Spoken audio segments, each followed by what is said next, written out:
Man, I am so excited. We are back. And my guest today is, she has multiple accolades. She is a 10-time Playmate cover on several different issues of Playboy.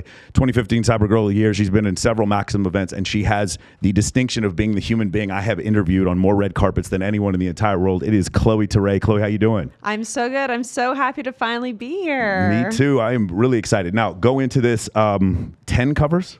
I think it's 15. I did 15 Playboy covers. I've done Maxim cover, tons of covers, probably over 30 of them in my career. And I've modeled for the last 10 years. But honestly, now I'm the crypto queen. Yes. That's what I want to talk about. Oh, trust me, girl. Oh, yeah. We're going to get into Khloe coin in a little bit. Oh, yeah. 2015 CyberGirl of the Year. Now, the first time I ever met you, you probably don't remember, this was the 2014 Midsummer Night's Dream, and I was a videographer at the Playboy Mansion. Wow. And then you were getting painted. And it was one of the other videographers like, oh, that's Khloe Terae. And that was the first time I ever met you there. And then I think... So you met me naked at the Playboy Mansion? Yes. Shocker. It was shocking. It is. And trust me, I did not look anywhere. Just looked at your face the whole time. That's it. Since then, it's been the whole way. And all the other trips we've gone on, just face, never looked down. And then, can you talk about... actually, you know what? I have a question. Do they approach you? How do they approach you about these covers when you do 30 of them like this?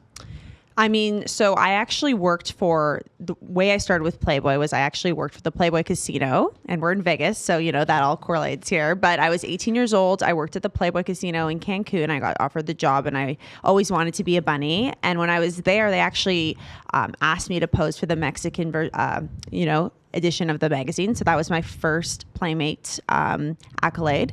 And then from there, I honestly reached out to so many of them. I really, really was gung-ho about Playboy. I was the first Canadian CyberGirl of the Year. I was International Playmate of the Year for South Africa, and I did pretty much every international edition from the Philippines to all over Europe to South America, Venezuela, Colombia, etc. It was in the Netherlands. My cousin is actually the Playmate of the Year from the Netherlands, so we were both on the cover there as well. I have a little Dutch and Italian mix. So yeah, I got to travel the world and shoot with even my family. My cousin is a hot Playmate too. Yes. And yeah, it was just really fun. And that was the first 6 years of my career. I was definitely focused and involved with Playboy. I was painted for every party at the Playboy Mansion. Yes. I did that the first time. I think I was 19. It was a Halloween party, and I actually watched the girls next door and knew where they were painting. So I went down there and met everyone who's doing the body painting. And then I asked Mark Fraser, who does the body painting, I'm like, hey, will you paint some Playboy bunnies on my tits? And I wasn't one of the painted girls. I was 18 or 19 years old. It was my first time at the mansion. I had a huge camera with me. I was the biggest nerd. I was so excited to be there, and he was so reluctant to do it. And then I became his favorite. But then I was asked back for every Playboy Mansion party. I got painted first every time. I got to choose exactly what I wanted my design to be. But in the beginning, I've always been the kind of person that I'm like, there's always going to be a more beautiful woman, but is there going to be someone who's going to work hard and push the doors open even if they're locked? Yeah, I mean, break the door down. You're going to make your way. You're going to make your opportunities. So I definitely did that for myself with Playboy. That is the thing. You do work hard.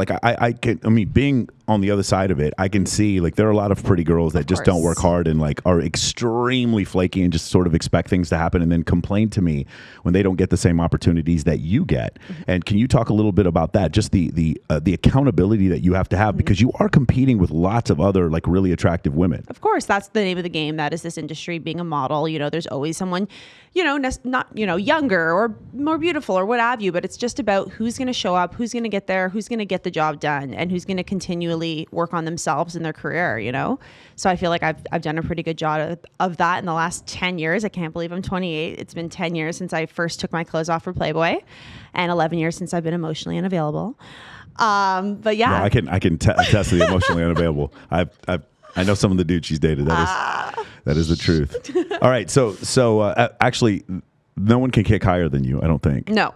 That's definitely, and I feel like you've seen me do that on a few red carpets. There you go. Wait, look at this. This is normal. Hey, is this normal? I think it's the first time for Sicky Paws. I don't think we've ever done this before.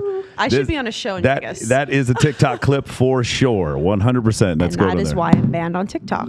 Are you banned on TikTok? I've been banned. We're going to get to that. I've only been banned once. All right. You're originally from Toronto. You lived in Hudson, Quebec for a while? Yes. Okay. So you're a Canadians fan, and everyone gets so upset about it. There we go. But Vegas is my number 2 team. team. I love the nights. When I first got my visa, when I got my working visa to work as a model, my O1 visa, super proud of that. That's actually when we first heard about Vegas getting their own team. And I just love the franchise here. I think it was a great expansion team. I think that there's so much fun. Vegas, it really showed a side of Vegas that we never saw before, community, family, etc. So I love Vegas is number 2. And last year when they were in playoffs against each other, I was like, shit. Yeah, I've been my there. Teams. What am I going to do? Because they don't really get to see each other. We're talking like East Coast, North Canada, and then West Coast, Vegas over here. And you're like, they probably see each other once a year, if that. Like, they don't face each other often. And you don't pull for the Maple Leafs. Oh fuck no! That's the worst. That's the worst. You hate the them? Worst team. The worst fans. They haven't won since '67. They're so cocky. They haven't. It's just ridiculousness. Like, bro, at least if you're gonna be cocky, have something to back it up with. You know? Isn't it crazy that so if I was sitting here, I'm obviously a Dallas Cowboys fan, and a Giants fan or an Eagles fan would say the exact same shit about me. Exactly. It's like it crosses international lines when you talk shit about other fans. It's exactly the same thing. All right. So then you went back to Toronto. When I first met you, I think you were living in Toronto full time, and then eventually. To be honest, I'm definitely born and raised in Toronto. Yeah. And I lived in Quebec for only 5 years, but I really, my dad was really into hockey. My dad who raised me was really into hockey, and hockey was just a big part of my life. And I kind of always liked being that Habs fan or that girl because it's such a big. That's the Toronto and Montreal in Canada. That's like the biggest rivalry. So it was just like we'd have wear your jersey to school day, and like the whole school would wear a Leafs jersey, and I'd be in my Habs jersey. There you go. And I'd be like, yeah, I'm that bitch. Very nice. Very nice. And since then, you have been that girl since then. Awesome. Yeah. All right. So let's talk about this. I want to get into this because we talk about this with all the other guests. When you started on Instagram, things have changed a lot, right? Of course. So you can also talk about the difficulties. I think you're at 3 million followers right now on IG. The difficulties of somebody now trying to get on, and the way things were what you are posting before was promoted. Instagram was happy to have you in a bikini. Instagram, you were growing their platform, and then things changed. About when did they change, and then how has that affected you? So yeah, I mean, Instagram when Instagram was bought by Facebook, I think that's when everything kind of changed. It was starting to before then, but drastically now because Facebook has such strict guidelines for what they consider and deem to be like sexual exploitation or solicitation and all these weird things. Like every time I get a frigging warning, I'm like, I'm not trying to solicit shit. Yeah. You know what I mean? Like I'm just posing in a friggin' bikini photo. So what is the problem here? Well, the problem is that I don't understand how a motherfucker that doesn't know you is telling you that you're being suggestive. Do you understand the problem? Like that, to me, that promotes rape culture. The idea that somebody who doesn't know you is telling you that you are being suggestive. Like, no, I'm me. I get to suggest when I want to do whatever. For you to say that I'm being sexually suggestive is the same thing as saying she got raped because of what clothes she was wearing. And that was first brought up to me by Lindsay Payless, and I completely agree with that. It's bullshit for them to say what you're doing is sexually suggestive. Have somebody opt in. Say it's not safe for work. Do what Reddit does. Do what Twitter does. 18 plus. There's so many ways to fix this.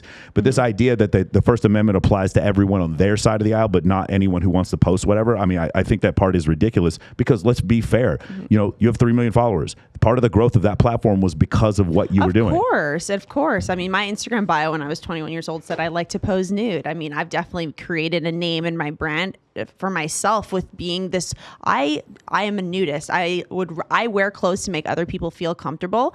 I don't find any issues with it. It doesn't even mean it's sexual. I mean, like Emily Sears was saying, you know, I'm sexual when I am turned on, not when you are. Yes. Just because I am in a bikini or I'm in lingerie doesn't mean I'm trying to make you want to fuck me. Like, I'm just posing the way I want to. And even if it does, it's still your decision. It's my decision. Correct. Yeah, for sure. No, I think that it honestly, it just creates so much extra. It's cyberbullying because people are also reporting your photos. And it's like, why do they allow people to do this? You know, I mean, I have no control over who's going to report my stuff, and I have no control over what they think about it. It doesn't matter to me. I've come to those terms. I used to be so involved with reading the comments and getting upset and being hurt by things people said about me online, and I'm so past that in my life.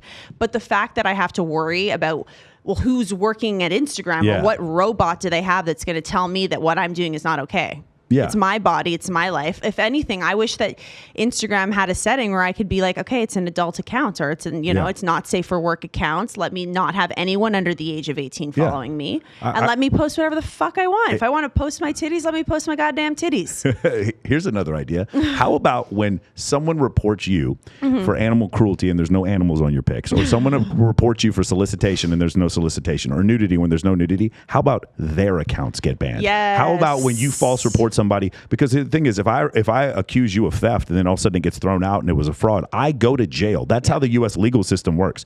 So if someone is going to report me, like all the people who reported me recently for impersonating my own fucking account when I lost my account recently for impersonating myself, how about everyone who mass reported me, how about their accounts get suspended? Because that's how the legal system would work. But the problem is they just believe people when you're being accused, and they don't give you an opportunity to defend yourself. And by the time you do, it's been a year. Yeah, it's been 18 months and you've lost your account. You've gone to 3 different accounts and the whole thing is ridiculous. And then there's no set of rules. Like for instance, the whole thing where I can put fruits over my boobs and I'm fine, but if I change the shape of my boobs, then all of a sudden I'm getting suspended. Yeah, it's ridiculous. And then, you'll see online, like, other girls posting these things that are way more sexual or way more revealing and you're just like, I don't want to be that person that's sitting here judging what other people are posting, because that's not me. But Instagram has done that to me. Because now I'm like, well, why does she get to post that? And it's still on her page. But if I posted that shit would have been deleted like this, you know? I even put that in the caption sometimes. I'm like, oh, I'll post this photo anyways, because I really don't give a fuck. And we'll see how long it lasts, guys. Let's see how long until Instagram deletes my photo where I'm clearly wearing clothes. Yeah. Yeah, it is unbelievable, man. And I wish if someone could explain the terms of service to us, I think it would make sense, but they're not. They're not doing that. So it takes forever to get a hold of anybody at Instagram. It's just like, okay, does anyone, for this billion whatever they're worth company that's soon to be metaverse, does anyone actually work there, or is it just robots? Yeah, it's a very, very good point. All right, so now the transition, because I remember we had talked about originally a while ago about OnlyFans. You didn't want to do one, and then you transitioned and started doing one. There was just too much money to leave on the table, especially during COVID. I mean, I do very well for myself, but I was just seeing, my girlfriends are making so much money. They're doing so well. They're very happy with what they're doing. For the longest time, I'm a brand loyalist to Playboy. I had only ever posed nude for Playboy. I didn't want just to be, and I don't judge at all. Like, if that's what you want to do, whatever. But I wasn't, I am not a porn star. I don't consider myself, I don't know how to say this without offending anyone, so let me think about it for a second. I don't think what you do is lascivious. I think what you do to some people would be considered artistic. I think anything where it's just a nude body does not necessarily have to be a sexual act. Exactly. But there are things where it's a sexual act, and that's okay too. Yeah, for sure. And OnlyFans has that as well. And for a very long time, like, OnlyFans was very strictly associated with porn. Yes. And I mean, I am from small town Canada, and I don't care about the judgments of others, but I have 4 little brothers, and they go to school and they already have to deal with their sister's a playmate. I don't want them to have to deal with, the other side of all that. So I did finally decide to get on OnlyFans. I had a VIP for about a year. I was doing well, but some people that were on OnlyFans were just like, they didn't want to have to put their credit cards through another system or whatever. And now I'm doing very successful with it. I like it. I'm probably not going to do it for much longer, just because it's just not really me. I think it's great. It's great money, and it's given so many women this opportunity during COVID to like survive and to thrive and to make millions of dollars. And I love that for them. I probably just have other things going on that are more interesting to me, like crypto. Yeah. Oh, trust me, we're gonna spend 2.5 hours on crypto, girl. Yeah, trust me. I could talk about crypto all day. I'm very passionate about it. Beautiful. Okay, so now let's talk about the original growth curve for you, right? So at one point you don't have 1 million followers, then you do. Yeah. Can you talk about the first time you saw somebody who was, oh my God, I can't believe this person's following me or this person's messaging me? I'm sure you're used to it now, but in the beginning, was there anybody that, and you don't have to say their name if you don't want to call them out, but just people that like followed me. That I was like, the longest time I had like Nicki. Was it? I'm like trying to think. Oh, not Nicki Minaj. I wish, but like Black China was following me, and like Diplo, and all these people that I hadn't even met. Just artists, rappers, athletes. Instagram gives us all access to anyone. Yeah. You know what I mean? It's pretty wild in that sense, and it's just like a lot of the time I'm like, how do you know who I am? Athletes follow you? Shut the fuck up. Really? Me? Really? Athletes? What are those? I think we'll talk about that here in a little bit also. I couldn't believe when Khloe Terae followed me. I was like, Jesus Christ, that must be huge now. Hey, here we go. You talked about before. Let's talk about some of the brands that you're with. You talk about Fashion Nova. I've seen you do a lot of stuff with Fashion Nova. Yes, I was working with Fashion Nova for a very long time. Great brand. Love Rich. He's done a great thing with the company. I think they're very inclusive. I love that. I'm rocking some Balmain frames right now. My dad is actually involved with the sunglasses. Okay. So it's super exciting. I was just in Paris at Fashion Week for 10-year anniversary. Olivier has been the creative director for the last 10 years. Balmain is like one of my favorite brands. And then my dad just happens to work for them now, which is absolutely amazing. And I get to rock all of their fabulous sunglasses. And yeah, I mean, so for a long time, like becoming this influencer and this model, like I went from modeling to influencing, like it was great. And I was making really great money doing that. But like, seriously, I'm going to go back to crypto right now. Cause like, I don't even got to promote shit on Instagram anymore. I just do crypto. Yeah, that's awesome. One thing real quick, Andrea, can we talk? Like, can we talk about my father? Your He's relationship. texting me right now. He's literally sent me a voice message. This man, like we talk all day, every single day. We've already FaceTimed 10 But times your today. relationship with him is so unique. Because, It is. Because when I first met tell you you, the story. you weren't really connected with him when I first met you. Yeah. So my mother was a supermodel. My mom's like 6'1". My father was a DJ, and I am the love child, the product of a one-night stand in Ibiza. Get the fuck out of here. And I didn't even the story notice. continues. Yeah. So that's where all the crazy comes from. Yeah. It's crazy. My dad is literally incoming. Wait. Hi, Dad. Hold on. Here we I'm go. actually doing a podcast right now. Andrea, how you doing, man? We're talking about how I found you. This is so crazy. When you was asking me about my really cool dad, I'm like, the craziest thing is that my life revolves around social media, and I use social media to find my dad. Yes. I found my dad on Facebook, and I reached out to him, and he had no idea who I was. That's crazy. I gotta go. Love you. Take care, brother. Bye. That's crazy. Yeah, I've met Andrea. It's like he felt like his, Yes. when somebody calls or is talking about you. So anyways, let me finish that story really quick. So yeah, I had Facebook. My mom gave me his name. I found him on Facebook when I was like 16. And then I was like kind of nervous because I was like, well, is that my dad? Like my mom was drunk. So who knows, right? Yeah. Or whatever they were doing back then. Yeah. But yeah, so I had him on Facebook for like a year, and he just added my account. I was already like 16. I was cute. So I'm like, that's creepy. Yeah. But he accepted my Facebook friend request. And then when I was like 17, I was like, okay, fuck it. I'm just going to message him, Yeah. And I like gave him my mom's full legal name, and Yeah. he had no idea who I was talking about. Okay. Because she had her name for modeling was Mika, just Okay. Meika. She just Yeah. went by Mika. She didn't have a last name. She didn't have her first name. So he didn't know, and then I kind of lost hope, and then I eventually was like, no, my mom is convinced you're my dad. Like, Yeah. and imagine this guy has never been to Canada in his entire life. Yeah. This random like child He's in Canada. He's a Canadian. I'm sorry. He's an Italian national. Yes, he's Yeah. from Milan. He's obviously been to Miami and all the party places, but never Canada. So he gets on a plane. He believes me now.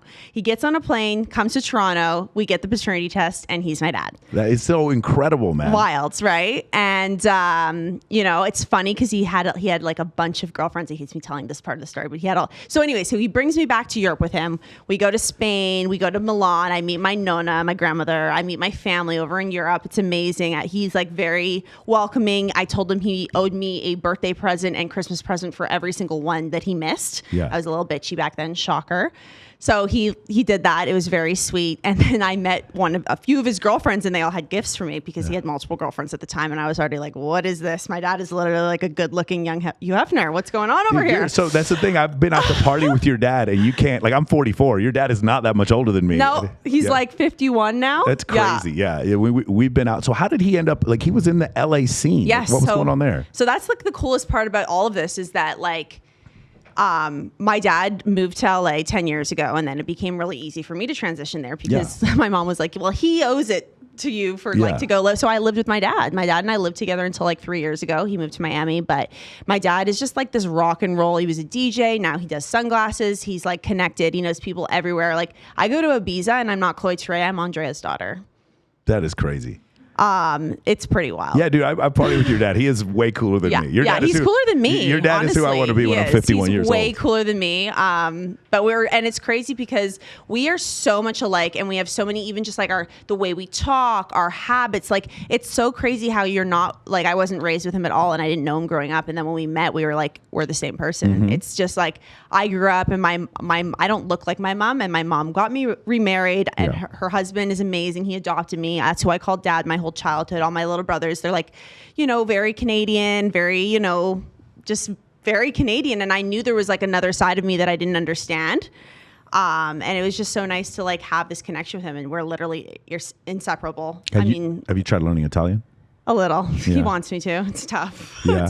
I feel like it's tough to learn at this point in my life. I just need to date an Italian guy, and like he can teach me. There you go. And there we have set out the gauntlet. There you go. Italian guys, go ahead and hit her up. All right. Santorini Dress. You talked about them also. Do you work with them? I've been working with them since 2017. They're one of my favorite brands to work with. We actually traveled together to Iceland. One of my most iconic photo shoots of my career. I'm in this gorgeous, gorgeous dress on top. I crawled on top of an iceberg, and we had a drone, and we had like aerial shots. And honestly, like the designer and the photographers, they're a married couple. They're Russian, and they were looking at me like, this psychotic Canadian is on top of this iceberg in bare feet. Yeah. What? But yeah, we met in like 2016 or 2017 in Santorini, of course. Yeah. We became great friends. I started shooting I've shot pretty much, they have like 50 dresses available. I'm pretty sure I've shot every single dress they have. So for those of you who don't know, please look it up. It's those incredible things you see in Greece where the dress is like 15 times, the trail of the dress is 15 times the size of the dress, and they use the wind to get behind it, and these magnificent photos, and they've always caught my eyes. It was Jatan who kind of got me into that whole thing, Jatan Maleliou. So that's really awesome. Those photos are always really cool to me. Yes. I always want to check it out. Do you know why it's called Santorini? It's a Greek island, but it's named. It has an Italian name. Really? Yeah. Okay. Why is that? It's Saint Irene. It was actually conquered during the fourth Crusades. It was conquered by the Romans, and they changed. It's actually a volcano. Oh, I know that it's a volcano. Yeah. Santorini is one of my favorite places on earth. I go there sometimes 3 times every summer. I absolutely love it. Some of the most beautiful views, the cliffs. The idea of Santorini to me, and the reason I love it so much, is a lot of people say it's actually the lost city of Atlantis. Yes. And also Santorini is still an active volcano, and one day will no longer be with us. It won't be in our lifetimes, hopefully. So it's an active volcano. The Minoan civilization 4,600 years ago was wiped out because of that volcanic eruption. It was the largest in human history. It was the largest eruption, and the archipelago that's there is the Santorini caldera. Yeah, it's really cool too, because like when you go there, they'll take you out to the caldera, and you can actually swim and the water is so warm, and I feel like there's so many healing properties to the water as well, because you're swimming in a volcano. Yeah, like it's crazy. I love it. That is really cool. That is definitely something I want to check out. Another influence, Romero, yes, I've been with Romero for years. Romero Productions. He's my manager, and we've been together since I was like 19 years old as well. So he's just been helping me run the shit show. To be the conductor of the Hot Mess Express. For people who don't know, he's like your agent. He is, yes. He's like my agent. He's like my full-time manager. He deals with all of the daily issues I have, and oversees all my contracts and makes sure everything that is going right. And yeah, he's been great. Yeah, Romero's awesome. I've been in contact with him a few times. Now, here's the fun part. Ready? This is your life. All right, so I messaged a bunch of, try to do this for all my guests, and I happen to know most of your friends, so I messaged all of them and had them ask questions, and one of them is going to be very interesting to you. The first one is from, my best friend, Cassandra Cienega, CJ Sparks. She asked about your world famous party trick, the thing that you can do with your arms. Oh, goodness, I might have to take my headphones off. Wait, no, I think I'm good. All right, ready? Here we go. For those of you who cannot see this, she has dislocated both of her shoulders. Her arms are coming over her head. Yes, this is freaking crazy. Oh, my God. She is triple jointed. Yes, I am. That's amazing. The photographer's getting plenty of shots of that. That's awesome. Very nice. Okay. Ask her. Okay. You already mentioned this. You wear clothes to make other people feel comfortable. I sure do. You do. That you and Talia Paris have that in common. Like I legit thought Talia was going to come in here naked and do the podcast naked. And I love that. Yeah. It was. That's funny, because she was actually also CyberGirl of the Year, I think a year or two after me. Yeah. So yeah, Playboy's just making us nudists live our best lives. I love, ever since I was a kid, my whole life, I've always hated wearing clothes. I don't like the way they feel on me. I sleep naked. I would rather be naked. If I'm on vacation and I've got my villa, like I'm naked the whole fucking time. I don't like tan lines. I don't like any of it. Mm-hmm.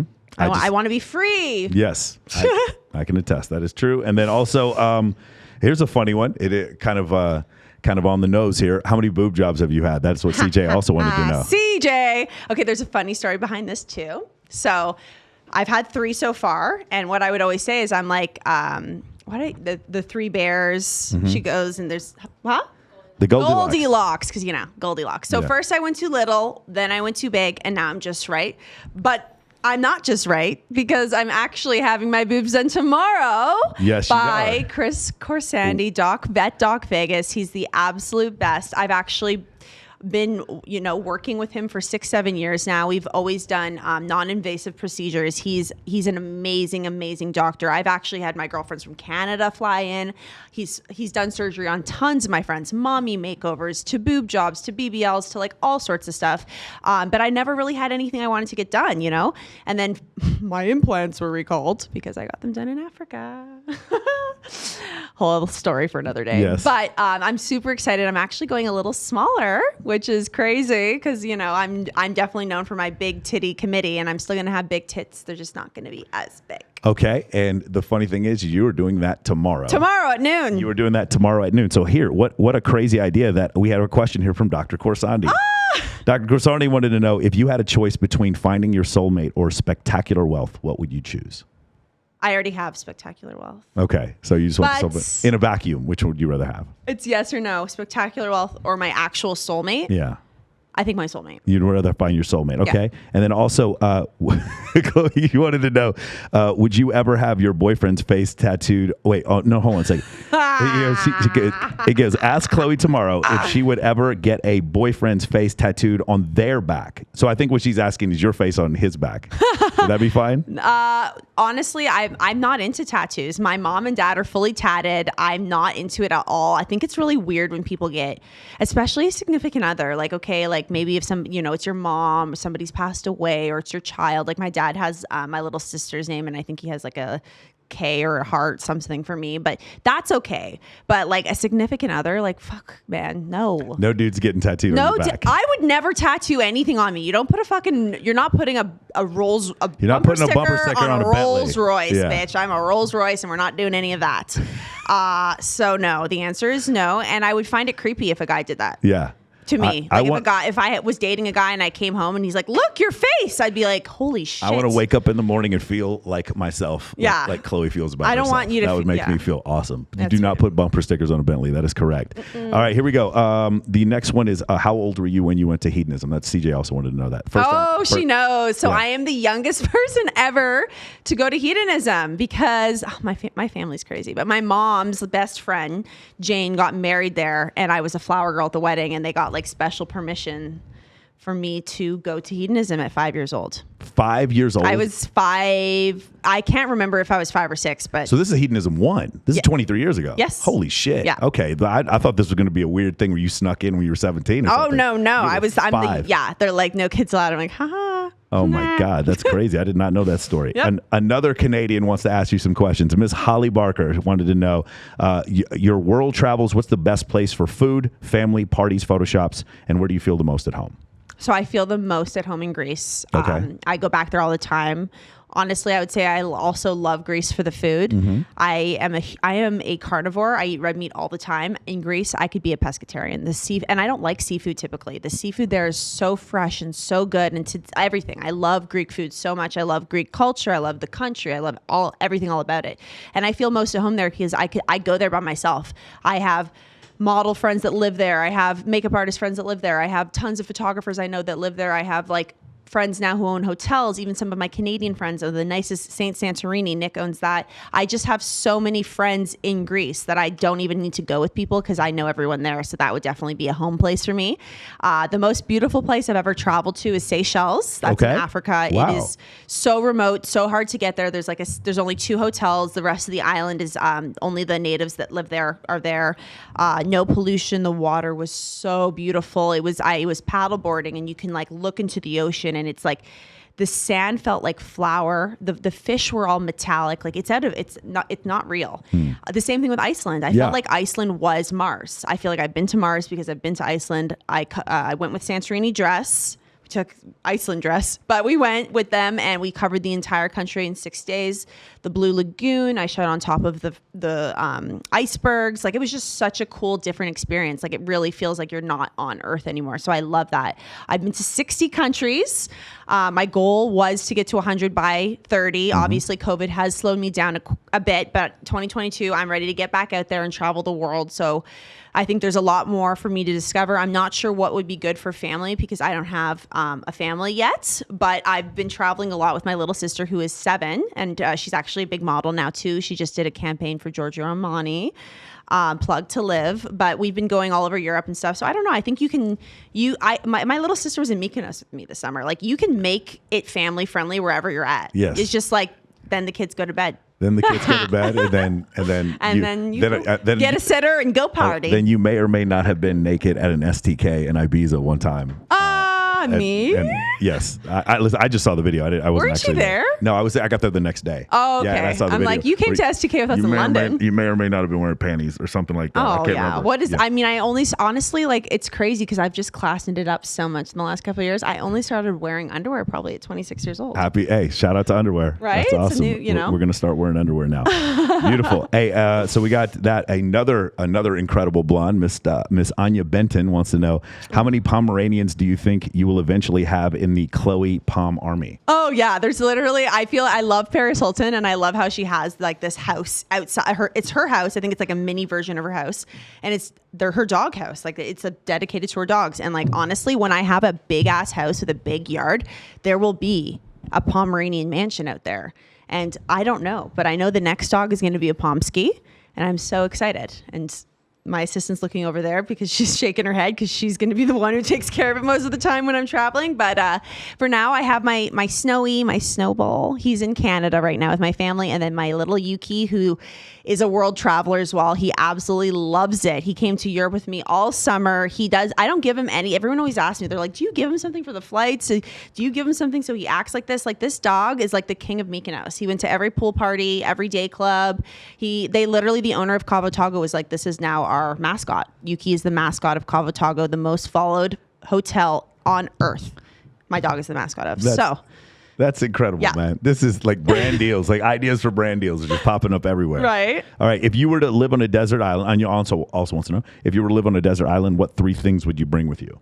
If I lived on a deserted island? On a deserted island, yeah. So if I lived on a deserted island, I would bring my Pomeranian. Mm-hmm. Deserted island. Oh my God, I don't know. All I need is like internet. There we go. And a lot of skincare stuff. Maybe Kelsey. I'd bring my assistant Kelsey there we go. to help me build something. I could totally live on it. I was like, during COVID, I was like, I actually just want to go like buy a place in like Costa Rica or something and just like live here. If COVID's going to continue and I'm going to have to be like isolated from the world, then I would rather do that on a deserted island where I have like space. I can just make beautiful photos and take my content and just tan naked all day and live in like, I'm happy. I'm happy by myself. I've traveled all over the world by myself. I was in Thailand for a month by myself before COVID. I fucking loved it. When you find that inner peace of loving your own company, it's very addicting. That is nice. And this question is nice. Danielle wants to know, you've been to over 50 countries. Where are the hottest men located? Oh, okay. Well, all the hottest men are located in Mykonos because they go there in the summer. They sure do. I feel like everyone, you go to where like the vibe is, and that's where but I think Greek men are very good looking, very tall, athletic. Where are the hottest men located? Yeah, tall, athletic. The NBA MVP is Greek. Yeah. I don't know. I feel like there's really good looking men in like Germany, Brazil, Spain. I've just like, I'm on the European vibe right now for sure. I go through like phases. I have a very international taste palette though. Like, I will like one thing one day and something the other. Mm-hmm. Like I'm just depends the flavor of the week, I suppose. This is awesome, man. The flavor of the week. Fuck yeah. Awesome. All right, cool. Chris is, going back to Chris Corsandi, right? The dude's awesome. So probably the best boob job I've ever seen in my life. Yeah, he's amazing. It's from Chris Corsandi. Good. I'm happy because this is going to be the best one. And we're going to turn these titties into an NFT as soon as they're done and healed. Super excited. All right, so let's go into that. Khloé, you have your own coin. Right? Yes, so I did have my own coin. Okay. I'm done with that. Okay. That was awful, honestly. So like one of my dreams was when I got into crypto, I was like, that'd be so cool. I'm going to make a Khloé coin and this is going to be amazing. And then I'm the face of the coin, and then everyone and their mother is after me for everything, and it was just awful. So I tried it. It was a goal of mine. It's not something I want to do. I did make my own like NFT platform, and I wanted to sell my NFTs. Yeah. But then I was like, you know what?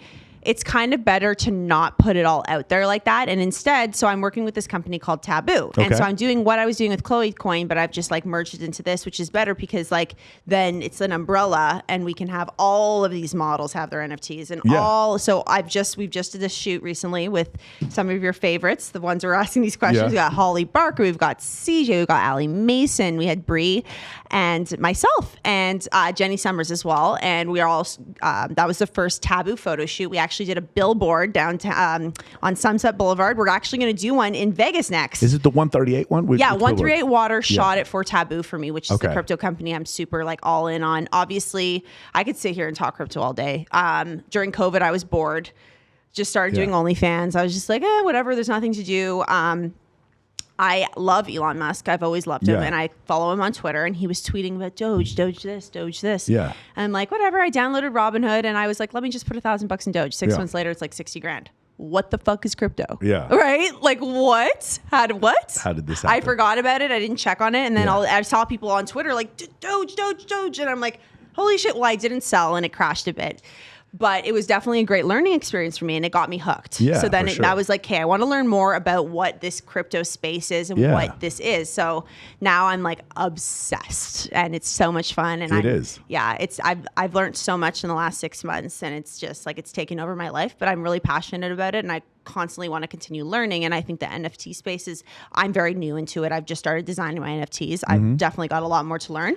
They're actually doing an NFT conference in New York right now, which is super interesting. Who exactly is Taboo designing your NFTs? They're doing the technology, the back end for it, and they're using it's the Ethereum blockchain that they use for their NFTs. So they're doing BNB. Okay. Yeah. Okay, very cool. So, have you looked at the blockchain stuff, like the ideas of using it for other things like voting and stuff like that? I think identification. The technology behind it is the future. Yeah, I definitely agree with that. Decentralizing banks and taking back the power. Yeah, power to the people. Let's go. That is awesome. So so with Taboo, like what else do you do? Are you going to recommend coins? Like what other kind of stuff are you going to do in the crypto space? Well, that's what I do. I pretty much sell coins 24/7 on Twitter and on my social media platforms. So I've become a crypto influencer. Yeah. So I went from being a model and doing that full time, and now I'm just promoting the coins that I'm actually buying into, and also the companies that pay me to promote them. I'm very what is the word? Transparent about that on social media. That obviously there are cryptos that do pay me to promote them. Yeah. But I invested in Taboo before I even knew the owners. Yeah, of course. And that was a project that I was interested in from the get-go. I think that they are doing what Playboy didn't. I think that Playboy, I love the brand. I respect it so much. It passed away with Hugh Hefner. Right. It was going before then as well. And there has been there's a space for this. They're going to be the Playboys of the blockchain. They're going to bring this sexy sex appeal, even like all this could be the future of OnlyFans as well. Just bringing in you don't own your images. Like us women, when we put them on Instagram, when we put them on Facebook, we put them on Twitter, OnlyFans, anywhere, you just gave all the rights away to your image, right? So when you own the NFT, got it. You own your image now and you can sell it and you can make money off of it. But you know what I mean? Then you've sold the rights and you've made that choice. You've sold it. So then this is how we can take our power back in that regard as well, which I love. So for those of you who might not be familiar, because I know this term comes up a lot, NFT means non-fungible token, and it is traded. It is the verification of this token, even though it doesn't exist in physical space. It's still a digital asset. It is verified through the blockchain. So therefore, if she has a one-of-one Khloe dancing at STK that one night, then that one-of-one is going to say one-of-one. If someone buys it, it's not like where I can copy, hey, that video I sent you, copy it and send it to your homeboy. It doesn't work like that. With NFTs, it's almost like if I have a print of the Mona Lisa, I do not have the Mona Lisa. The Mona Lisa sits in the Louvre, which is in Paris. That is the only Mona Lisa, the real Mona Lisa, although some people will argue that's not even the real one. But the point is, that's the one of one. So with the non-fungible tokens, it feels like, well, I know the shot that Michael Jordan hit over Craig Elo, I think it went for 600 grand or something like that. That shot, you might say, well, I can watch that on YouTube whenever you want. Yes, but you don't own the original. So that's the reason why the whole thing is working. It's almost like, old coins or something like that. And the value of them is fluctuating because, like you say in the crypto space, there isn't a ton in some of these different spaces. Like, for instance, the market cap for some of these coins, especially on the lower end, I believe there's more than 5,000 coins. There might be 18,000 coins on Coinbase right now, something like that. All those coins, some of them on the lower end, if you have some guy come in with $10 million, the value of the coin like quadruples, like immediately, very quickly. That's what happened with Dogecoin. You had something with a low market cap and you had a bunch of billionaires dump into it all at once and it went up to 60 cents. So that kind of thing the thing that where you're using crypto coins, right? All the different currencies, it's the same technology but they're using for actual media, NFT media. So, or it could be a photograph, an original tweet. Like I said, I could make this episode into an NFT. I may do it someday, right?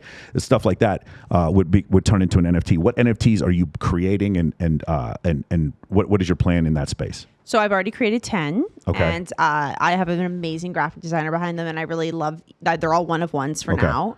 With Taboo, I think we're going to be doing a bigger, lot of them. Yeah. But yeah, no, they're really one of a kind. I'm excited about them. Their art, some of them do show my nipple in them. Like, it's fun. It's just like, it's something I'm super into, and you'll have to stay tuned because the NFT marketplace that we're developing comes out in 2 weeks. Okay. So you can check out Taboo. I've been talking about it on my socials all the time, so okay. you won't miss it. The exchange, which exchanges do you prefer to trade crypto on? So Uniswap, PancakeSwap. Okay. I mean, I'm on those all day. Yeah. I have about 18,000 wallets. I can't even keep up with it. Really? Okay. Not that many, but I have a ton. Do you ever use Gemini, Coinbase? Do you ever use? I use Coinbase. Binance. I don't use Binance. I have a Trust wallet, MetaMask. I have a Coinbase wallet. I have a new one that I'm with Celsius, where I'm holding some of my stable cryptos. Yeah. I'll use that term very loosely. So But like my Tether? Bitcoins and my Ethereum. Got it. Okay. The stuff that I don't want to touch, that would be like my savings account. Yeah. That I've like split it up. Like, it's like a real bank now. Like, I have a whole system going on. So, and then I have like my for fun account where I'll buy all my shit coins, and then it'll like 10 times and I'll get out real quick and stuff. So I'm trading constantly. Like, so this is 100% speculation. You're going on speculation, except for what you think with Bitcoin. You see it as a growth asset. I see Ethereum and Bitcoin both as growth assets for sure. Okay. And the other ones you see as just speculative assets. Yep. Right. And you mentioned before in another podcast, you know there's a limit to how much you would invest in certain coins. Oh, for sure. And I'm just, at this point, I've taken my profits and I'm playing with I've taken what I put in already back, and I'm good. Now I'm just like playing with all my winnings and continuously making more money. That's awesome. Great. Man. Yeah, that's really great. Coin Market Cap, do you ever use them for stuff? Yeah. Yeah, to check. So like, you can go on there and you can go on your DEX tools and you can go check to see like what each token, what their market cap is, and you can see like who's selling and who's buying. And it's pretty crazy how transparent crypto is, right? Yeah. Like, if you have my wallet code, wallet DEX tool, whatever, you can go see exactly what I've got in my wallet, which is crazy, but it's also very transparent. Yeah. So as much as like the FTC and everyone's like, oh, well, all these people doing all this stuff and it's not traceable online, it kind of is. Yeah. We all have addresses and well, IDs. it's not just that. If I get one of your Satoshis, right? If I can even identify one to be to you, I can actually track that Satoshi all the way back to 2009, the original Bitcoin. So it is very traceable. It is extremely, and I think that just, I do foresee that crypto is the future of currency. Yeah, I can definitely see that. So I think one of the issues is originally the people who were getting involved with it when it was part of like, the dark web. I think one of the issues is they wanted to get around regulation. They wanted stable currency, and they wanted to get around banks. And unfortunately, the opposite of those three things happened. It has become exceptionally regulated, except in places like India and China where they're trying to get rid of it because those places have currency controls, especially in India. They don't want you to take rubles out of the country. Yeah. So that's the reason why they're making it illegal there. And then the other issue is like, no, because it gets so big, these people like keep promoting crypto. Eventually, the Federal Trade Commission is going to take over, especially if you want a liquid options market, which that's what I'm looking for next. If you really want to get into speculative assets, options on crypto will be fucking amazing. I've just started to get into options. Yeah, for sure. So that's what I do for a living. I work for a proprietary fund trading options. And so that part is going to come next. And then the other part with the anonymity, well, that's kind of gone too, right? Because every time you put money in to Coinbase actually has to has to report that to the IRS. Yeah. So like a lot of the things that originally these people wanted to use it for, it's not really for that, but it still is a speculative asset, and it still does get you around banks in a lot of ways. And our transactions are immediate. Yeah. And we can still use an escrow company in case there's a chargeback. But yeah, I agree with you. I think the blockchain technology in and of itself, so though for those of you, we'll go back to elementary school here, for those of you who don't understand how blockchain technology works, it is the idea of Khloe wants to sell me wristbands to go to EDC. If we go do there and she shows up and she pulls a gun on me, well, then she took my money and I don't have the fucking wristbands. But imagine Khloe and I are going to do this transaction, except 10 million people are watching. And they all go and they watch the transaction, and then they get to compete to see which one of these people puts the correct transaction, basically solving a hash feature, a hash function, and then they get to update the ledger based on that, right? So it's basically all these transactions. There's millions of people witnessing these transactions, which I would rather that sort of unbiased thing happening, and they don't know who the transaction's between. So like, for instance, an election, what would the problem be? Well, I'm counting the election. Well, I have a political belief. While I'm counting the election, there's some bias there. But if we use the blockchain, there is no bias, which I've said this before. Any politician who is against counting votes on blockchain, you understand they are corrupt by definition. There is no possible way. There is no cogent logical argument against using blockchain for voting. None. Absolutely zero. If you have a problem with that, then you are clearly like, well, no, I want my political party to be able to cheat, because that is the only reason to oppose. I want my people to count the votes. Exactly.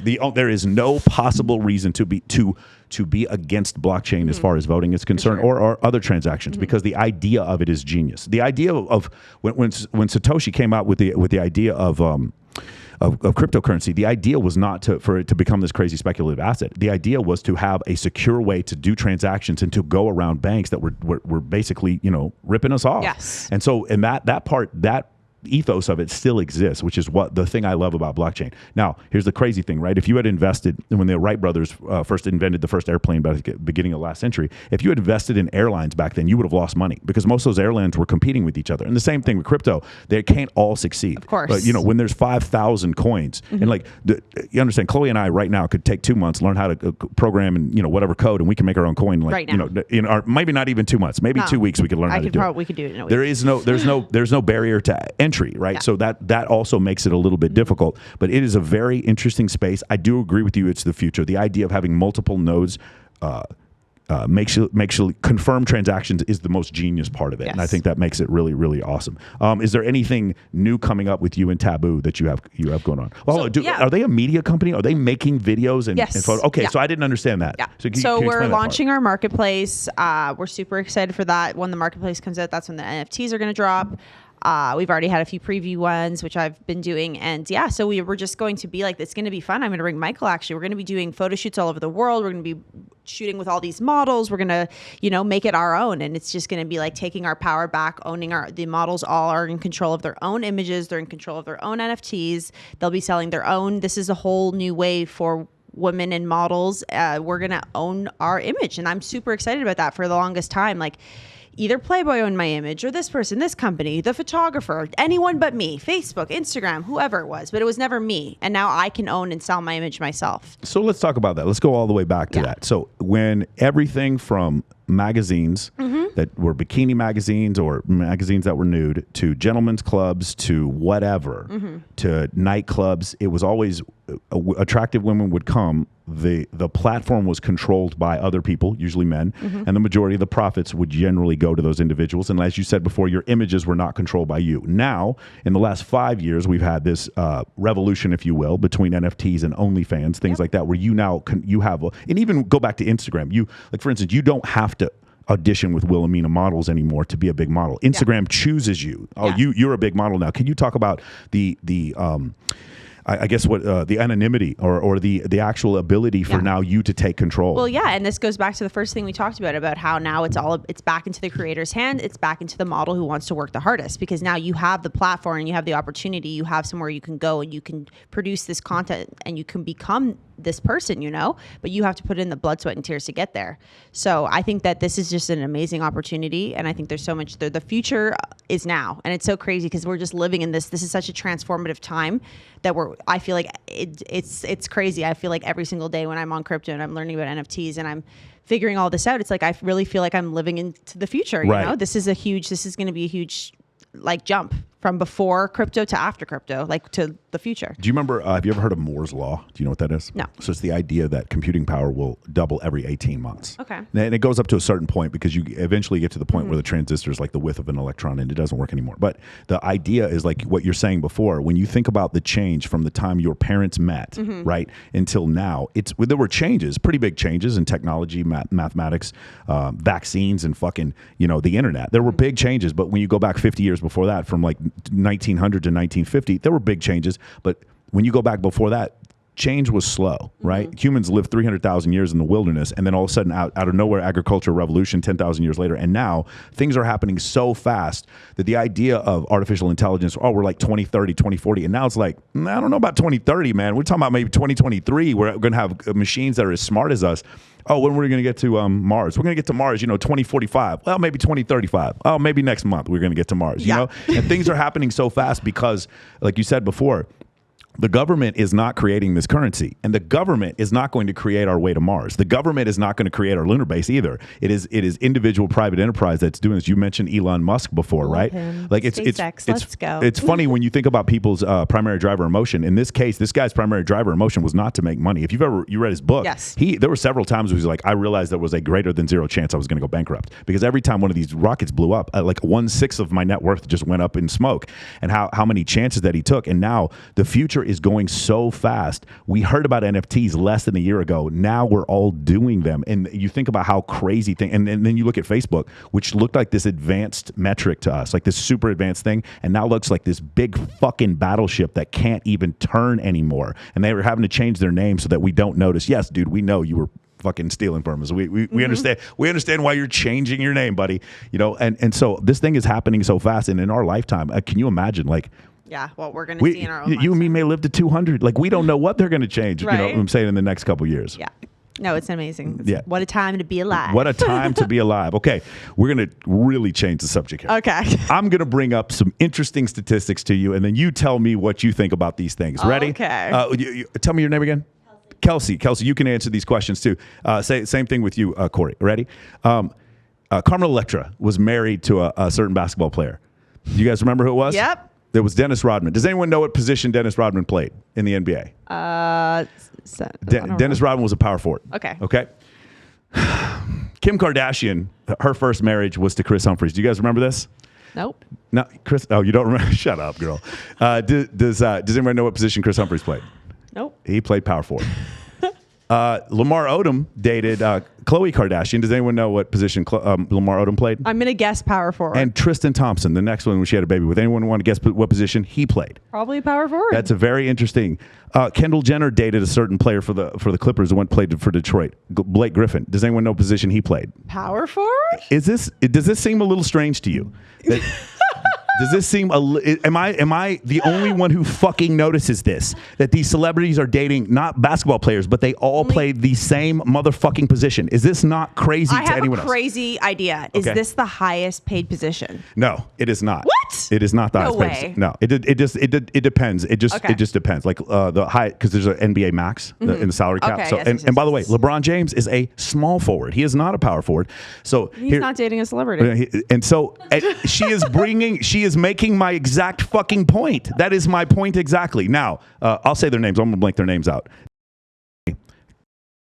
And fucking are all fucking power forwards. This is a little bit fucking crazy, Khloe. This is a little fucking crazy that I just brought that up and you dated three. Like, listen, I'm just saying, at this point, the NBA Players Association knows your fucking name. This is crazy. Can you talk a little bit about this? I have a story. We're going to blank his name out Okay. because it's hilarious. So my dad and I are at dinner, and my dad and I have a very different relationship from those of, a typical father-daughter relationship. Anyways, he goes, there's this basketball player. It's given away. There's one basketball player in the fucking league, girl. Okay, well, I'm just telling the story. Okay. Blank out when I say Italy. I don't know. Okay. Anyways, my dad's there's this basketball player coming to play, and I've never heard of him, Yeah. So, and I'm like, oh, he's coming to play in LA. He's cute, and I'm like, oh, my dad, he likes to fuck with me. He's like, oh, he would never date you. Like, just forget it. I'm like, I never said I wanted to date him. He's like, oh, well, he would never go out with you. Whatever. Blah blah blah. I liked one tweet. Yeah. And within literally 10 minutes, we're still sitting at the same dinner. We're still at the same dinner. I get a DM from this power forward. We don't have to say his name. Yeah. Saying, I'm moving to LA in 2 weeks. I'd love to take you to dinner. I was dying. And I actually took him to I told him I wanted to go, but we went to the Italian restaurant I was at with my dad. And I ended up telling him the story that the only reason I knew who he was because of my dad. And then my dad and I we became friends with his dad who was visiting, and it was nice. But it's funny. I think it's hilarious. My dad likes to fuck with me all the time. He's like, I added a photo on Instagram kissing a giraffe. And my dad was like, oh, the giraffe's better looking than any of the men you've ever dated. Oh my God, dude. So this is the kind of relationship banter my dad and I have. It's great. Like, do you understand? There are power forwards in in hockey too. And There are? I'm very curious whether or not. Oh, I don't know any translates over hockey there. players. You don't know any hockey players? I don't even know. What is hockey? Oh my God. I can't. Dude, I took her seriously for about 2 seconds. I was like, are you kidding me? What are you talking about, girl? The NHL Players Association has a warning out for you. Are you serious? At this point? Oh, gosh. This is bonkers, man. Listen, I don't need, let's be real here. I have dated athletes. Yes. I do not date athletes any longer because it's not in, I can't actually follow somebody's career around. I don't have time for Yes. it. I also don't think that it's smart for me to date somebody whose career has the same longevity before I discovered crypto as mine. As a model and as an athlete, both of our careers are slowing down at the same time. Now, that doesn't seem like a good idea for anybody. So they were fun. This was fun. Love athletes. Great, not great guys, but moving on. Not for me. Not for you. Good. Because if you touch, we're not friends anymore. Oh, whatever. Okay, we're blanking all this shit out. All right. So now that part is. So you talked about this before in another podcast. You have a list of the things that you like in a man. I sure do. Do you still have that list? I sure do. Can we go through that list? I think like so. Here's the thing. This is a woman who knows what she wants, right? Oh my God. Okay, we're not going to say who, but look how ugly this photo is, and why is it? Why do pictures with your fuck, dude? Really? How did that? Really? I know who that is, of course. Huh? He got fat. Yeah, well, because he's not playing anymore. Yeah. But anyways, I hate how when you go on your phone and you accidentally swipe to the left, it'll just show you a picture These old of pictures. you and your ex, and you're like, bro. I know. Phones are pretty damn smart. I'm not with this person anymore. He's blocked. It's crazy, man. Why are you showing me photos of us? Same thing happens to me whenever I look at NBA box scores. I'm like, oh, there's Khloe's ex. What the fuck? Get out of here. He had 16 rebounds. Woo! Just kidding. Okay, what I want. Okay, so first of all, this list is ever changing because it did say 6'4" and up, and I've changed it to 6'1" because I am no longer dating athletes. Okay. Very kind. Hello. Hey, Corey, let's go through all these things where we're red flags and we fuck up. Ready? Got it? Let's go. So kind, tall, successful, sense of humor, good genes, in shape. Okay. Age between 29 and 40. That also recently I'm too old. changed. Good. I'm too old. Good. Because I had 35 on there, and then I was like, oh, these guys are too young. I can't do this anymore. But 29 to 40, small town, good values, intelligence. Nope. Well, maybe the last one. My girlfriend added this word. I don't even know how to pronounce it. Conscientiousness. Conscientiousness. So there is being conscious, which is being awake, and then conscientiousness, meaning I am conscious of other people's existence. Okay. Right? Yes, we need a lot of that. I'm over the men with their fucking egos. So the opposite of that, religious or spiritual. And then again, I feel like my girlfriends just take my phone. You can read the last one for me. Oh, that's crazy. I never would have guessed that would have been the last one. That would have been awesome. That is, I have no idea. For those of you who are on the podcast and can't see what she just did, she said, "Love Jesus." That's what she was. Love Jesus. Do you love Jesus as much as I do? With a big old cross is what she was saying. Awesome. Okay. Another thing. So, what about a man specific? So, here's the thing, Khloe. You and I've been friends for a while, and we've talked about several. I've told you about my relationships too. In these situations, there's a gauntlet they got to go through, right, to get to the Khloe level, get to the Bowser at the end of fucking Super Mario Brothers, right? You got to get to save the queen. So now my question is, what are the things that these guys are going through the gauntlet, or are you choosing them? How does I this whole choose thing? my men. You choose. I am if a man approaches me, I'm like a guy. I honestly have a lot of my dad's personality traits, but if a man approaches me, I feel like I've already got them. Yeah. And there's no game. It's not fun for me. Yeah. So I actually 90% of the men that I've dated, like I approach, and for me, I like to be in control of every single aspect of my life except for the bedroom. Yeah. So that's the only time I'm submissive. Yeah. But besides that, I'm a control freak. I like to do everything. I like to seek out what I want. What do you think? You think she's a control freak? Me? Huh? She's a control freak to me. Are you out of your fucking mind? Yes. No, for sure. Yeah. No, I can see that. So you're usually the one who chooses. Yes. Right? You're like, hey, how many, what's your PPG this year? No, I'm just kidding. I'm just kidding. So no, that's crazy. How many years do you have left on your contract? The contract is a big one. Guaranteed contract in the NBA. All right. So the manifestation of those things. Now, here's the thing. Like, I will say that this is something different. You rarely complain about dudes to me.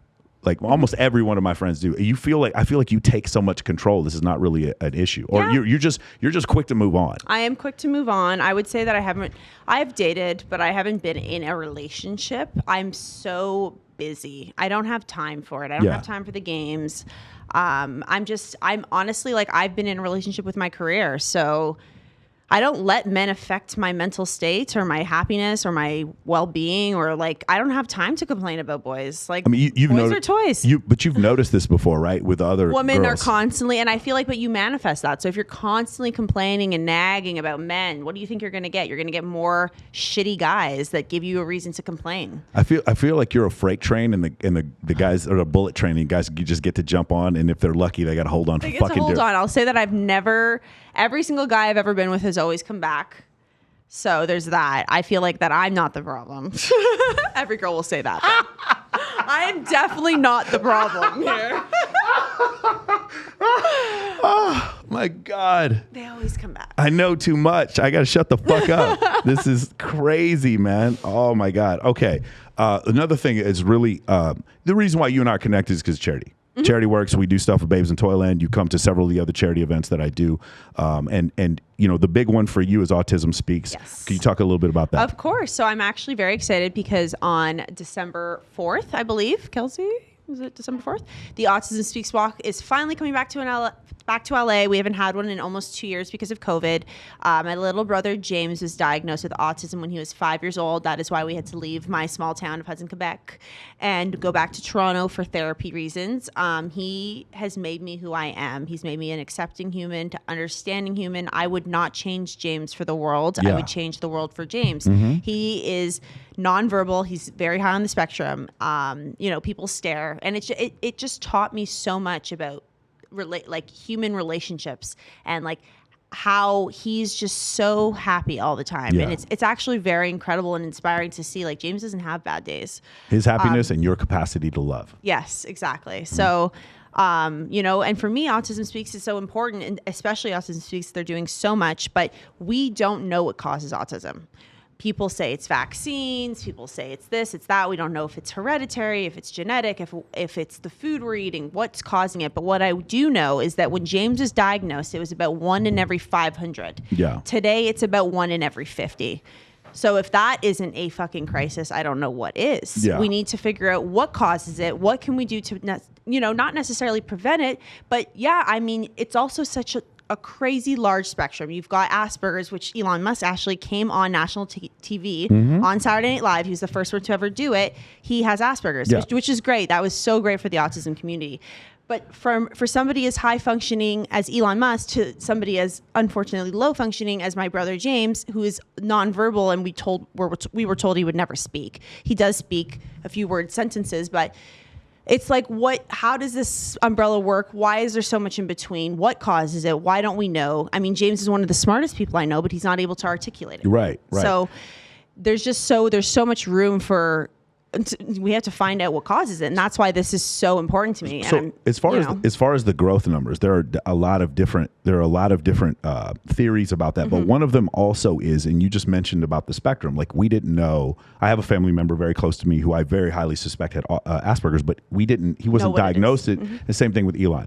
You remember movies like Revenge of the Nerds. You remember movies like, you remember Urkel. Remember we used to make fun of Urkel. We were making fun of somebody who had autism, but we didn't know it back then, and we didn't diagnose it. So when we look at the numbers of the growth, part of it has to do with the fact we didn't know what we were diagnosing. And in some third world countries, that's not even, again, there are certain places in Africa where they say nobody has an autoimmune disorder. No, you just don't diagnose autoimmune disorders there. So like that is one of the reasons why. And the other reasons, you know, it's tough to say. Random genetic mutation or whatever it is, it's very difficult. You're right. This is a very tough thing. So much money has been put into this, probably in modern medicine. What causes autism next to research into cancer research, maybe the second most research thing that there is. We had Dr. Jedek, Rocky Jedek. He's a Air Force flight surgeon. He came on here. He's an ER doctor, and we talked about autism pretty significantly. But yeah, that is one of the things. And you'd be surprised, again, with the technological advances there are and our ability to map the genome. We thought it was going to take 10 years, 12 years to map the genome, and we did it in just a few years. The ability for us to now translate what we've determined, okay, this line of code actually, this is what causes autism, this is what causes blonde hair, this is what causes somebody to be 6'3". We eventually we're going to be able to translate that, hopefully in our lifetime, and we'll be able to fix all that kind of stuff.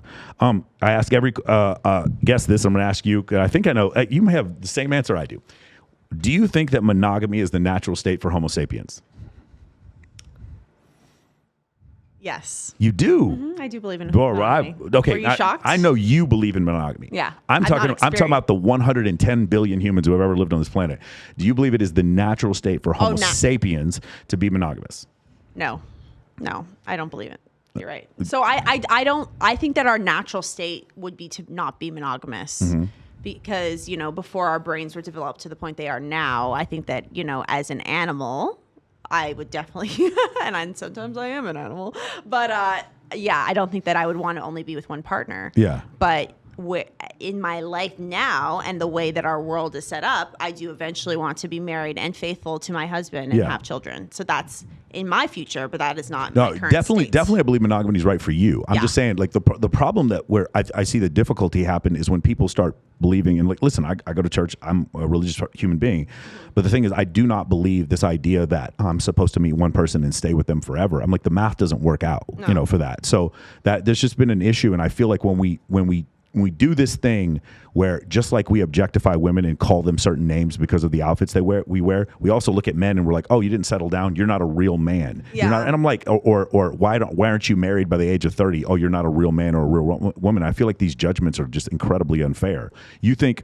you want eventually a committed long-term relationship. I do, but the thing is, it's different between me, and I'm not going to say names, but I have a girlfriend who is with a professional athlete, and she's been with him for her whole life, not her whole life, but, you know, since high school, for example, you know, and she's only been with one guy, and it's tough. You know, I feel like she definitely lives vicariously through me, and I think when I was younger, I wanted that as well. I wanted to find my guy and that to be it, and not to explore and experience.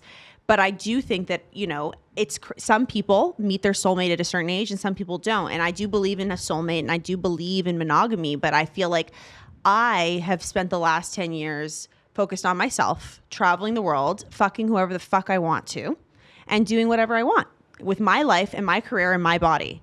And so when I do meet the person that I want to marry and the person that I want to be the father of my children and spend the rest of my life with, I expect that hopefully he's done the same thing so that we both can fully commit to each other and never have those feelings of what is out there. Is the grass greener on the other side? And do I need to go do more exploring? Because you've done your exploring. I've done the exploring and I've seen the world and I've enjoyed the world and I've tried every flavor and I'm happy, you know? But now when I'm ready and when I meet my person, I won't be like, oh, like I wish I would have done this. I wish I would have done that. I wish I would have gone with that guy or what have you. Like, live your life, do whatever you want to do. I do eventually believe that I want a household, a home with a family. And like, I want my kids to have both a mother and father figure, which I didn't necessarily have my maternal mother and my paternal father in the same house. Like, I do see that for my future and my kids because I didn't have that growing up, and that's something I want. But I've lived, and I love that for me. And I think that anyone who really hasn't will always have those feelings of like, what if I hadn't met my soulmate at 16? What if I traveled the world and did what I wanted? It's not just about sex. Yeah. It's about living your life. It's about freedom. It's about not having, like, you know, I'll go on vacation with my girlfriends. I do a lot of girls trips and we do hotel collaborations. We get to travel for free. It's pretty fucking amazing. And I swear every time we're on a trip, we're about to go out for dinner and one of the girls is fighting with their boyfriend. Yes, every single time. And it's like, what are you doing? We are in one of the most beautiful places on earth. We're about to go to an amazing dinner. There's a whole world of people. You've never seen their faces before. Like, why are you fighting with this guy a million miles away? What is the good with this? And I'm not saying break up and go live, you know, whatever, but like, goodbye, I'm going to dinner. And a lot of people don't know how to do that. It's like this, you have to live in the moment. People are living in the past or trying to live in the future, and no one's present. And you cannot be happy unless you live in the present. This is so awesome. Hey, if you made it to this point in the video, write hashtag fuck who you want in the comments. That made me very happy when she said that. That's awesome, Khloé. This is I've been looking for this bucket list here. I was very happy to have you on here. Yeah. What are the stuff that you have planned in the future with Taboo, with all the other stuff that you got going on? So yeah, I mean, I'm heavy into the crypto space. I'm planning tons of more international travel. I mean, we're doing the NFT marketplaces. We're launching all these NFTs. I'm planning a huge South America trip with you know, I always bring a bunch of girlfriends that are influencers. We get to travel. We get to stay at beautiful hotels. We get to like vacation vlog vlog. And then, yeah, we're doing like a Maldives, Dubai, Turkey trip. I have that planned for the new year. Lots of travel coming up. I'm making up for lost time. I'm still going to try to get to 100 countries by 30. You probably won't see me for a while because I'm going to be anywhere but here. Okay, hey, look, I'm in Burundi. Hey, check out Azerbaijan, ladies and gentlemen. I've been there. You've been to Azerbaijan? Of course, yeah. Yes, that's going to be. I've been to Baku. Isn't that the capital? Yes, that is. I was on national TV. Are you guys excited to see her in Namibia? I'm excited to see Namibia. Yeah. Her Kingsland, Papua New Guinea. Let's go. I want to go to Egypt. I have a huge list, and like it's so amazing being who I am and doing what I've done, and even the doors of opportunities that Playboy opened. For example, I met one of my best friends, Anya, in the Philippines with Playboy. She's from Egypt. Now we're planning a girls trip to Egypt, Cairo. We're gonna go see all the pyramids as well. Like it's just amazing what travel will do for your life. Dude, you can't even explain. I'm waiting for her to tag. I'm in Djibouti. That is the one I'm waiting for. I was like nip slips and travel tips. I'm so excited. Hey, listen, I want to interview you on your travel show that you're definitely going to have here. That's awesome. 100 countries. I definitely think that you're going to be able to pull that off. Khloé, this is awesome. Thank you so much for coming out here and doing this. Coming to see us here in Las Vegas, guys. If you enjoyed this podcast, please like, share, please subscribe, please follow Khloe Terae. Trust me, if you don't, your significant other is already. If you wonder why your boyfriend was in the bathroom so long, is because he was sliding in her DMs. That's generally what was going on, especially if you place power forward. So we had a really, really great time, guys. Again, if you want to help me out, please go on Apple and leave a review. Hey, I want to say this, man. I just did both Maxim parties. I interviewed you at one of the Maxim parties. I did the one in Miami. What? You went from Miami to LA that quick? Yes, Damn. it was 27 hours, and I was on no sleep when I was interviewing you. Wow. So I will say this: the number of you who have come up to me and said, I love your podcast. I'm almost in tears. I cannot believe people who come up to me with angry looks on their face and like, I watch all your episodes. I cannot fucking believe this. I like living a dream. I feel like I can do this for the rest of my life. So I want to say thank you to everyone who's come. Obviously, the interviews in the last couple of weeks, you've tripled the views on every single one of my podcasts, including all on Spotify. And I did not think we would do this well on Spotify and Apple Podcasts. So I want to say thank you so much. I have friends of mine who've been doing podcasting for 10 years, and we're already growing past those numbers. So I want to say thank you. I will get whatever guests you want. I have some incredible guests coming on. I'm really happy to have Khloé. She was definitely one of the main people that I wanted whenever I started this podcast. In the next couple of weeks, I have a physicist I'm interviewing tomorrow. We're talking about black holes and quantum mechanics. Love that. Okay. Yes. I've got Kindly Myers is coming on next week. And then I have Mark Chinook. I have a bunch of other people. Jessa Rhodes told me she's coming on. And, OJ Simpson, listen, brother, if you're out there, man, we want you. I know you live right by here. OJ, Trust me. OJ, let's go. OJ, listen, we're going to talk about you were the greatest offensive player in the 1970s. Please come on the show. We'd love to have you, Mike Tyson, all you guys. Thank you again, Khloé, for coming out here, guys. Make sure you follow her. Check her out. Oh, also, not just Instagram. Where else could they follow you? Twitter, Instagram. Obviously, I have the OnlyFans right now, so just follow me. It's at Khloé Cross the Boards. At Khloé Cross. She got guys. She has a 5-letter IG. I want you to think about this. Hey, just curious. Is Khloé Kardashian following you? She blocked me for 2 years and then unblocked me. It's kind of weird to go through the motions of both of those things. I was actually honestly, my Instagram has grown because of the Kardashians. I've been tagged by E! News. Kris Jenner's tagged me accidentally. I think Kylie did once back in the day. So like, it gets confusing. We're both verified, and if you write KHLOE, unless you're following the Kardashian, my Instagram comes up. Oh, okay. Yeah, and then the other thing that comes up is the KHL, which is the Russian version of the NHL. I just think it's funny. You have the name Khloé on IG, and Khloé Kardashian blocked you. I just love that story. I think it's so great. All right, guys, take care. We will see you next week. Woo!